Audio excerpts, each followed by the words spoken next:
This deal fell over, and then we used insurance, trades and timing to sell off market at full price. They hadn't sold a property in about 15 years, so they were unsure, and I said, well, why don't we try off market? We brought a buyer through, buyer loved the property, they put a contract in at full market price, did a building and pest inspection and identified a range of things.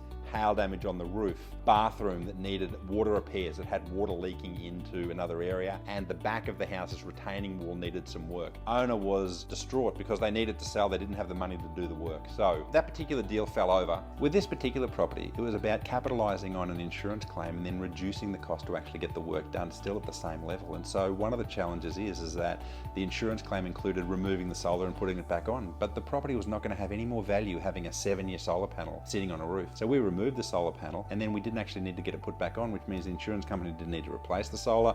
There's about $7,500 of money we then had, which we could use for other things.